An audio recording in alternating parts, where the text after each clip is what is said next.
అందరికీ నమస్కారం. తెలుగు చలనచిత్ర పరిశ్రమలో నేటి పరిస్థితులు చాలా ఘోరంగా ఉన్నాయని చెప్పొచ్చు. ఎందుకంటే సగటు ప్రేక్షకుడికి సినిమా దూరం అయిపోయింది. ఆల్రెడీ సినిమా అనేది ఎప్పుడూ దూరం అయిపోయింది. ఎందుకంటే టీవీ, సోషల్ మీడియా, ఫోన్ వచ్చిన తర్వాత సినిమా దూరం అయిందని చెప్పొచ్చు. ఎందుకంటే సోషల్ మీడియా ద్వారా వచ్చే వార్తలు కానీ, షార్ట్ ఫిలిమ్స్ కానీ ఫోన్లో చూసుకుంటున్నారు. టీవీలో సీరియల్స్ వస్తాయి, న్యూస్ వస్తాయి. సినిమా అనేది టీవీలోనే వస్తుంది, ఓటీటీల్లో వాటిలో. ఈ సినిమా థియేటర్కి వెళ్ళి సినిమా చూసేవాళ్ళ శాతం రోజు రోజుకి తగ్గిపోతుంది. అయితే ఇక్కడ ఎందుకు తగ్గుతుంది? సంక్రాంతి సందర్భంగా చాలామంది తెలుగు ప్రేక్షకులు సినిమాలు చూసే అలవాటు ఉంది. ఒక్కొక్క కుటుంబం 3 సినిమాలు 2 సినిమాలు చూస్తారు.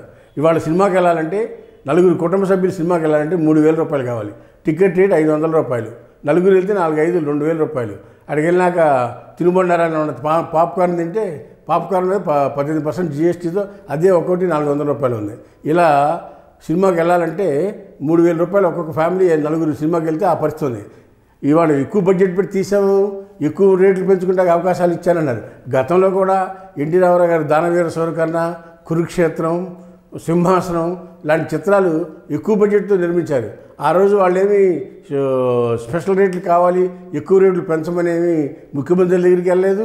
రేట్లు పెంచమని కూడా కోరలేదు, రేట్లు కూడా పెంచలేదు. మామూలు రేటు. సింహాసనం ఆ రోజుల్లో పెద్ద బడ్జెట్తో తీసిన సినిమా. తెలుగు, హిందీలో 2 భాషలు తీశారు. 70mm స్టీల్ ఆఫ్ వెనుకలు తీశారు కృష్ణ గారు. అలాంటి పెద్ద తారాగణం, పెద్ద ఖర్చుతో, భారీ సెట్లతో తీసిన సినిమా సింహాసనం. ఆ సినిమాకు కూడా రేటు పెంచమని కృష్ణ గారు ఎక్కడ అప్పీల్ చేయాలి. ఇవాళ కూడా ప్రతి ఒక్క నిర్మాత 100 కోట్లు దాటితే చాలు రేట్లు పెంచండి అని ప్రేక్షకుడి మీద, సగటు ప్రేక్షకుడి మీద భారం వేస్తున్నారు. ఎవరు? ఈ సినీ నిర్మాతలు. హీరోలకు 100 కొద్ది, డైరెక్టర్లకి, హీరోలకి, ఆర్టిస్టులకి 100 కొద్ది రెమ్యునరేషన్లు ఇచ్చుకుని ఆ భారం అంతా ప్రజల మీద పడేయాలని చూస్తే అది ఎట్లా సాధ్యపడుతుంది? ఒకసారి చిత్ర పరిశ్రమ కూడా ఈ విషయాల మీద ఆలోచన చేసుకోవాల్సిన అవసరం ఉంది. ఎక్కువ బడ్జెట్ సినిమాలు, హై బడ్జెట్ సినిమాలు తీసి సినిమాని ప్రపంచవ్యాప్తంగా చేసే బదులు మంచి సినిమాలు తీసి ప్రేక్షకులకు దగ్గర అవడం మంచిదనేది ఈ సందర్భంగా తెలియపరుస్తూ ఉన్నాం. హాయ్ ఫ్రెండ్స్, మా ఫ్యూచర్ టుడే ఛానల్ చూస్తున్నందుకు చాలా థ్యాంక్స్.